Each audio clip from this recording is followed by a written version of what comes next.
Zendikar Rising is due out in the middle of September, and we have gotten a lot of questions in our Discord and on Twitter of what to expect. What do we know from Zendikar Rising? So we thought we'd sum it up in a video. We're doing a video on Zendikar Rising. We're just going to talk about the few things that we know about this product. I guess the video starts right now.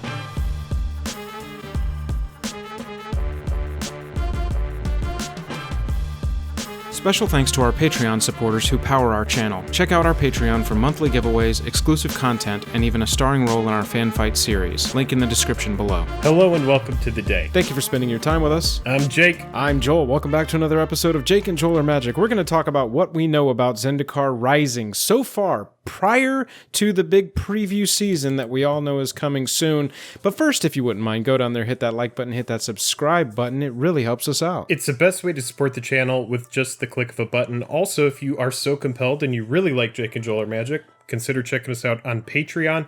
That's a great way. It might be a good fit. Any level gets you into the Discord. Yep. Let's jump over to Zendikar Rising. So Jake, we're looking here at our MTG Wiki Gamepedia on Zendikar Rising. We're going to go through a couple of things that are known. We're also going to have some spoiler talk. We are going to make it very evident when we are going to move into the spoiler or leak territory for those of you that aren't interested in seeing anything like that that's not been officially confirmed. We'll let you know when to move on. Jake, so far we know Zendikar Rising, 85th Magic expansion. It will be released in the middle of September, a little bit earlier on MTG Arena, as they do these things. Gotta get it out. That's right. And the first big thing that we know is that the mythic rare drop rate, if you will, is going to change. Normally it would be 1 in every 8 rares, and now it's going to be 1 in every 7.4 rares. Yeah, this is a pretty big deal. If it were like a shiny Pokemon in Pokemon, this would be like the hugest news possible. It's a pretty dramatic increase, although it's not a full percent. The fact that it is 0.6% is it's going to be more frequent, and that's going to lead to pretty explosive boxes. It's also the kind of thing where it's a nice little add-in whenever you're talking about the set, whenever you're trying to build hype about the set. Oh, well, just so you know, the mythic rate is increasing as well. So it's definitely worth noting. So if you didn't know about that, you do now. Yeah, we also know so far, and it has been confirmed, that there will be no new planeswalkers in the set. We will have Jace, Nissa, and Nahiri returning to action. Yes, so probably new variants of all of these cards, hopefully good variants. Most likely with a standard set these days, it seems like all of the planeswalkers are really, really pushed. So maybe something very good that will need to be banned later. It's hard to tell now. Yeah, one of our new planeswalkers from Ikoria actually ended up getting a card banned because the deck became too overpowering, too degenerate. Yeah. Right. And so hopefully we can avoid that with Zendikar. We've had some very pushed, very powerful sets the past even 2 years, I would say. I was going to say past year, but it's kind of been a nice 2-3 year run here of just like try to push something so far to the brink that it absolutely needs to be banned. Oko, Nissa. Oh my god. Right. We will see what is required. Teferi essentially cutting off an entire play lane for MTG. Yeah, it's really, really, really weird. Yeah, so we'll see. Jace always kind of has the power to, possibly overthrow anything. I mean, blue has got the power to just warp the format in general. That's right. Jace, Nissa has build been a whole format around Jace. Yeah, exactly. Nissa has been a standard since it was released in War of the Spark of green decks, doubling your mana. And we'll see if Nahiri is able to give us a good planeswalker that is crazy standard playable. The next big thing that we do know is that this set is not going to have Eldrazi in it. And I gotta say, that goes all the way back, Jake, to our first time playing Zendikar when we were in college. The very first set had the hint of these big creatures coming on. Yeah, the Hedrons. And so we went through 2 expansions where that wasn't really a thing, and then we had the Eldrazi come in, and that's kind of been a staple of that land ever since. I mean, the next block that featured Zendikar, that was pretty much the entire focus was Eldrazi and colorless and all this kind of stuff. And so it's going to be interesting to have a set based around Zendikar that gets back to its adventure roots of the land, is also coming alive and fighting back. Yeah, without I would expect the Eldrazi we see some influence. sort of like landfall stuff in this. I'm sure that we're going to see something reminiscent of Zendikar. It's going to look like Zendikar. We have some art that we're going to pull up as well. Yeah. But yeah, it's pretty exciting, and I know that this is what's on everybody's mind, which is the Fetchlands. That's the big thing. EDH players, modern players. Every player. That has been the conversation this year, is where are we going to see Fetchlands?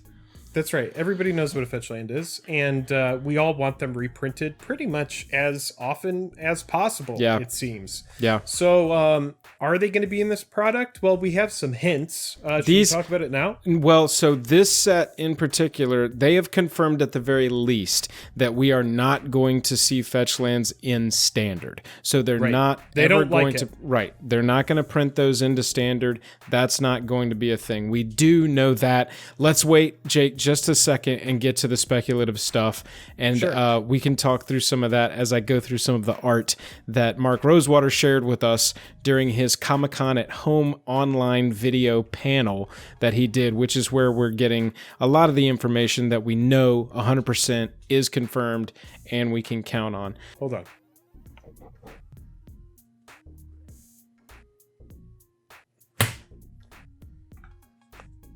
Did you get it? Yeah. It's fucking... He's fucking dead.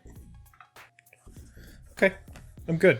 We do know that the set will release on online and arena on September 17th. That's been pretty consistent this year with the early releases to the online platforms, probably due to world events. That would make sense to me. And then paper release after that.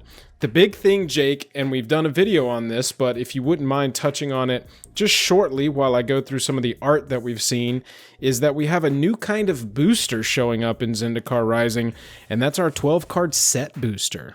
Yeah, and we're not going to get into what is in the set booster, but just know that set booster is a little bit between a draft booster and a collector booster. It features cards from an exclusive list throughout Magic's history. We don't know what those cards are yet.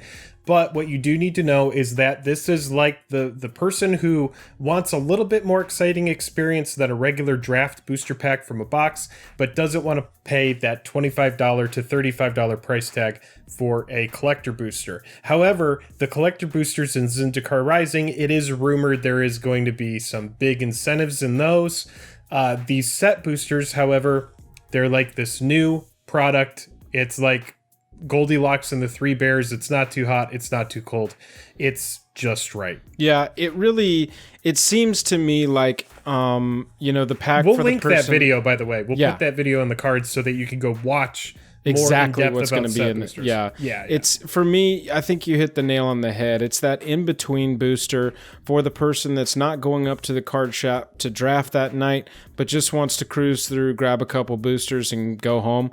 We used to do Juice and Packs as a big event where we would drive around the city and go find a cool place to open them, go find juices somewhere somewhere interesting.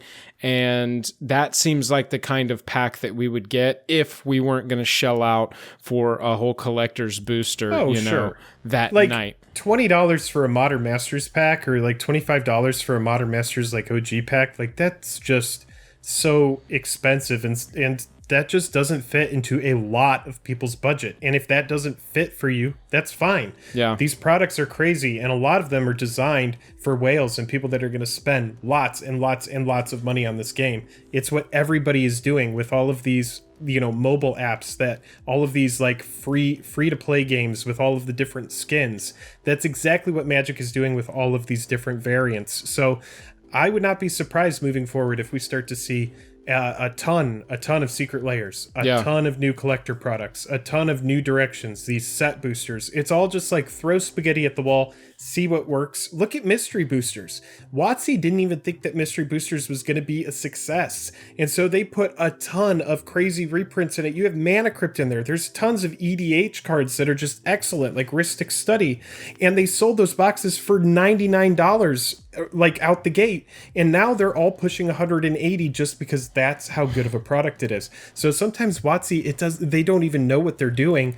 Sometimes it's lightning in a bottle, and sometimes it's a fiasco, like VIP Masters. So Yeah, no kidding. anyway, that's my rant on that. Sorry. I wanted to point this out. Look at this like dead Eldrazi corpse creature thing here. It's sick. Looming Looks like over the whole Ulamog. horizon, right? And it's got It has like the jowls of Ulamog coming off of and it. we've got the trees growing up out of it, ruins of hedrons here that were, keeping them locked away. You got the people down here for scale. I really like that art. I really like a lot of the art. I mean, it looks like reminds me of Emeria Angel. We're getting back to the roots of what this set was, I mean, look at this like castle built out of hedrons, out of ruins of hedrons. I don't know. That's how you know when you're in Zendikar, is all of the pointy images. yeah, exactly. I mean, look at this one. This one's like alive and enjoying its life as a awakened creature of Zendikar that's using a hedron as a head. It reminds me of Annihilation. Did you ever see that movie? Oh yeah. Yeah, it kind of reminds actually, me of that. yeah. I totally get that. You're right. That's spot on. Pretty sick. We are going to move into the spoilers and leaks portion of this video. So if you're not interested in seeing those, we'll catch you later. We appreciate you watching. Hit that like and subscribe button on your way out. If you do want to see leaks and spoilers and some of our discussion about those, stay on. I'm going to stall for about 5 more seconds. Give the people the chance. They've been warned. They don't want to see it. They've moved on. Now. Okay. This just got X-rated. Here we go. Yeah, we're moving in. We're moving into the X-rated part. Jake, this is a card that was leaked that looks legitimate to me, at least in this picture. It reminds me of when we saw the Theros packs you remember when they got opened at Walgreens or something that put them out early, and everybody ran to their local Walgreens to see if their Walgreens or CVS had put their packs out early. I know that on the night that we saw, this is an aside, the night that we saw that like Theros packs out on the shelf at CVS or Walgreens, I was at dinner with my wife, and she was like, "Oh, that's interesting. Well, should we go by CVS on the way home and just see if they've put them out?" And I was like, "Yeah, I guess so." We swung by. They hadn't. It must have been completely, just like sequestered to that spot. But this reminds me of that. You know what I'm saying? Like this picture looks legitimate, just like those did and were confirmed to be legitimate. Yeah, 100%. We have no idea who took this picture or whose hand this is or anything like that. No, this is from Reddit. I remember, though, I feel like those Theros packs, those Theros leaks, came in the wake of controversy, and this card is no different. You'll have to correct me in the comments if I'm wrong about this, but I feel like those Theros leaks came out shortly after the War of the Spark Mythic Edition debacle, if that sounds correct. Yeah, maybe. And this came out on the day, this leak happened on the same day that everybody was complaining about Double Masters VIP packs, verbiage on the back of the pack not being specific and transparent enough to the fact that it makes you believe you could have got 4 mythics per pack when really you could only get 2 mythics per pack. It literally says on the back of that box and or mythics. So it should have said rare and or another rare or mythic. What Jake is getting at, Jake is really into conspiracy theories, if you haven't realized this from any of our other videos. Sure. And what Jake is getting at is the conspiracy theory that Wizards likes to throw a smoke screen up whenever they're in hot water. Whenever they do anything that gets them in hot water, they're just like, I don't know, go put some packs on the shelf at CVS and get somebody a Zendikar Rising spoiler out there. They're about to skewer us in the streets. So it's about to be mob justice. So that's that theory for you. But we have here a card. Stake. We have here a card that does look legitimate to me, even though it is a leak. Crawling Barrens. It's a colorless land here. It taps to add a colorless mana. And for 4, you put 2+1/+1 counters on it, then you have it become a 0/0 creature until end of turn. It's still a land. So it reminds me of the man lands from the original set, from the original block. Raging it's cool. Ravine. Yeah, because these counters are going to persist, right? Yeah, that's exactly what I was going to say. Is the second time you put 4 mana into it, you've got a 4/4 and then a 6/6. It's not a bad control card. Honestly, no, that's what I was going to say. Set? It seems like a control finisher, much like Creeping Tar Pit was a control finisher back in the day when the set was fresh, when Zendikar and Worldwake were out. You know, the Jace deck, the control deck, really liked Creeping Tar Pit as its finisher. Granted, this card is not unblockable. This could end up being a played card. It could end up being a jank rare. We'll have to see if there's any kind of proliferate effects in the set or any other +1/+1 counter things in the set. You know, if we had a card like War of the Spark Nissa in the standard format when this card was also in it, it would be interesting to see her putting counters on lands. This thing can put counters on lands itself, so it could buff itself, you know. It seems like a really good card to me. In a control shell, where oftentimes you're untapping and you're just saying go, EOT, if you don't have to counter anything, just being able to pay 4 to put 2 1/1 counters on something, just like having that mana sink late game in a control shell, I think this card can just get out of hand very quick. And also the fact that you can EOT put those 2 1/1 counters on it, and then that's a May. You may have it become an elemental creature. Right. So if you think, oh, well, they might have a removal spell in hand, I don't want to open the mana up and then give them an opportunity to kill it, well, you don't have to do it. It's a May. You can just be like, I'm just going to put 2 counters on my Crawling Barrens. Yep. It seems like a bomb in Limited for me, at least. You know, it's a land that can also turn into a creature. That's pretty dope. Yeah, seems good. Yeah.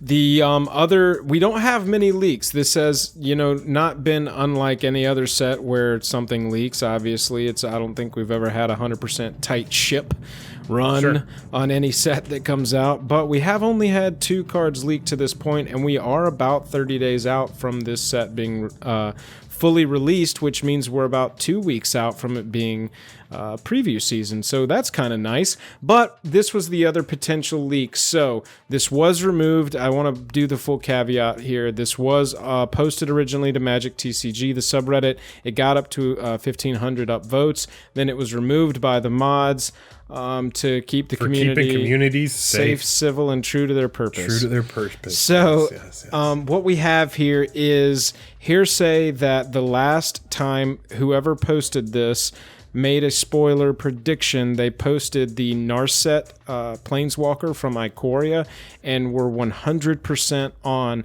about mana cost, all of its modes, even starting loyalty, everything. So this could be real, this could be fake. It's 100% not confirmed, but it did come from a source that's been right before. You can see the text here. I found online a mock-up of the card, which I think makes it easier to read just because this is the form we're used to seeing cards in.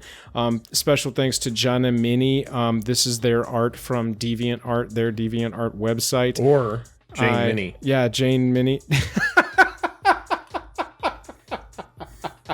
Oh my god, I'm always in hot water on this channel about how I pronounce cards.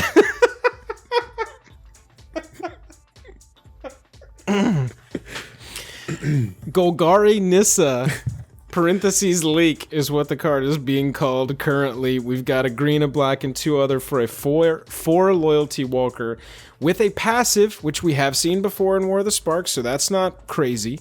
Landfall, which is in Zendikar mechanics, so that's also not crazy. Whenever a land enters the battlefield under your control, put a loyalty counter on Nissa. That can get out of hand, I would think. Especially if any spells, you know, are adding multiple lands to the battlefield. I mean, Cultivate, just off the rip, Cultivate is in standard right now. Cultivate with this card on the battlefield, I mean, it's going to get an extra loyalty onto it immediately, and then if you play your land for turn, it's getting 2 loyalty on the turn. Anyway, we've got a +1, untap target land you control. It becomes a 3/3 elemental creature with haste and menace until end of turn that's still a land. So it's kind of like our big 5-cost Nissa from War of the Spark, but it's only until end of turn. However, they do tack on menace. And, of course, we don't have the mana doubling thing.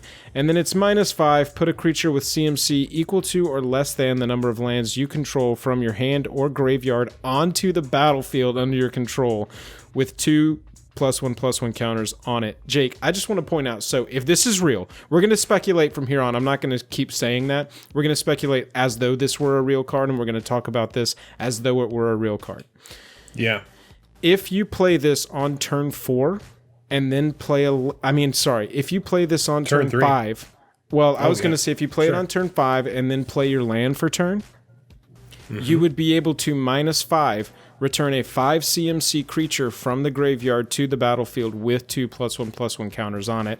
That seems busted. Yeah, I'm thinking of all the different ways that this card can be really crazy. I'm thinking about Scapeshift. I'm thinking about Crucible of Worlds. Yeah.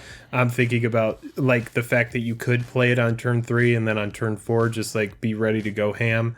Green has a lot of good stuff that can protect this card that you can play on by turn 3. Right. If you're playing this card on turn 3, you're probably doing Llanowar Elf. You have to do Llanowar Elf or Mana Dork on turn 1, but your turn 2 can be any kind of nice blocker or beater. And then turn 3, get this online, make sure that you protect it. You're able to do a +1, make a land, get in, swing, keep your blocker back, something like that. But most likely, I really like everything that's going on. If this turns out to be a real card, which most likely it's going to be a real card. I don't think it's that insane, but I'm thinking about Nissa that just dominated Standard for what feels like an eternity. Right.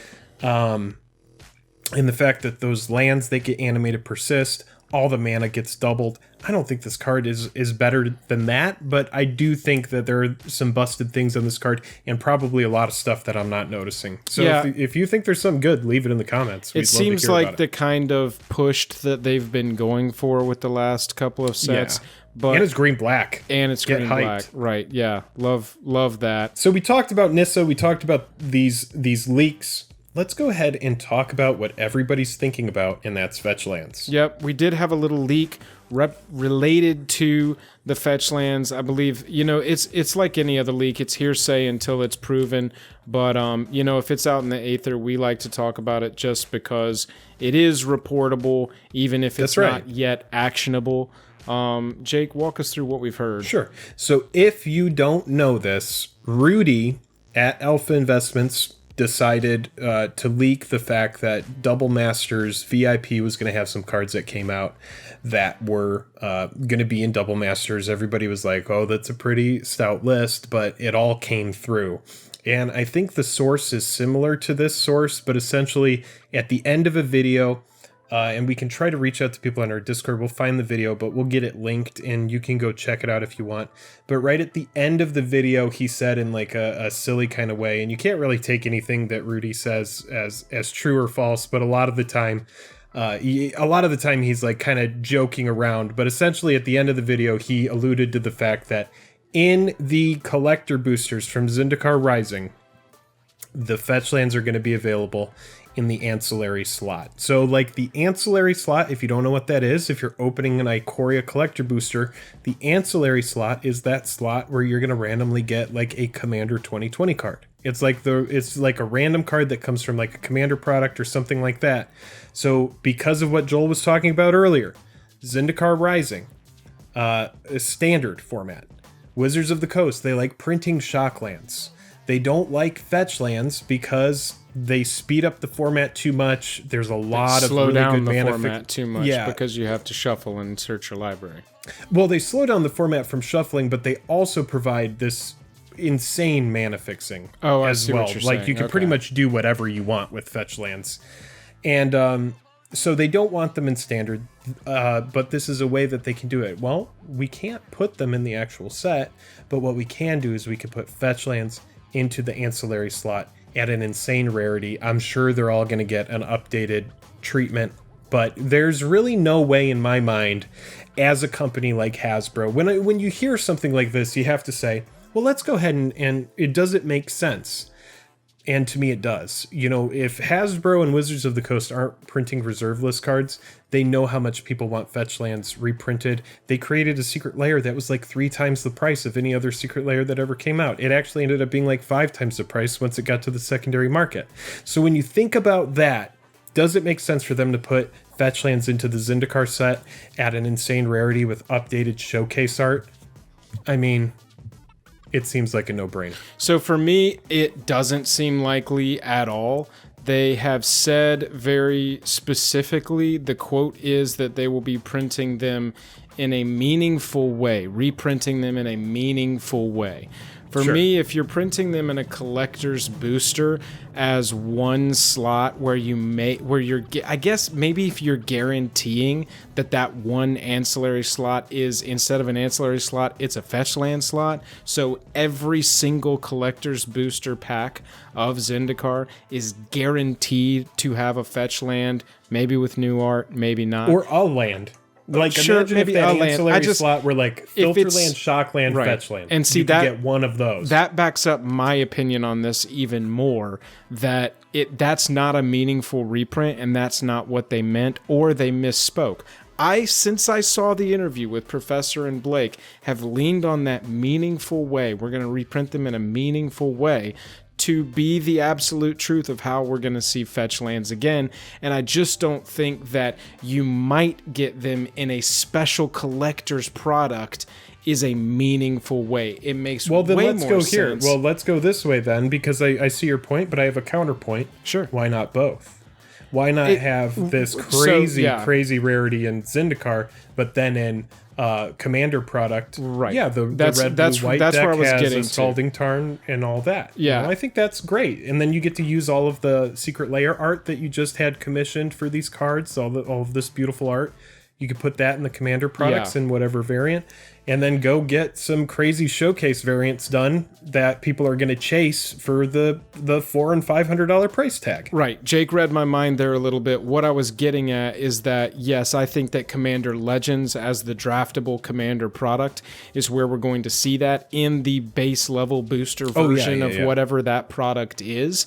That's where it would make the most sense for the loot box aspect to be present, for those Fetchlands to be, reprinted, because it would be in a heavily drafted, heavily purchased, heavily opened set at the base level. Now, I like your idea of why not both. It would harken back to the original Zendikar sets. We had the fetches in those. It would be a nice little homage. I can't think of a better way to continue moving collector product, dude. Yeah, exactly. I really can't. So maybe some kind of special printing, new art, treatment, frame, something version in the collector's booster as go with me here. As a lottery one or card. two per collector box. Right, as a lottery card. But in Commander Legends, I still really think that that's where we're going to see the meaningful reprint, if you will, of our Fetchlands. Well, I guess that's what we have right now on Zendikar Rising. If there's something that we missed, please go ahead and leave it in the comments. We love to carry on the conversation after the video. Let's close the book on this Zendikar Rising. Really appreciate everybody watching. We know that we covered some spoilers and some leaks and some information that may not even be true, but naughty. We think that it's interesting to cover it regardless. If it's been reported, we like to talk about it. Let us know in the comments down below what you think Zendikar Rising is going to hold, and let us know where you think we're going to see those Fetchland reprints that Jake and I were disagreeing about. Other than that, if you want to support us further, we have a Patreon. Link is down in the description below. Jake, I'm tapped out. Until next time, we'll catch you later. Catch you on the flip.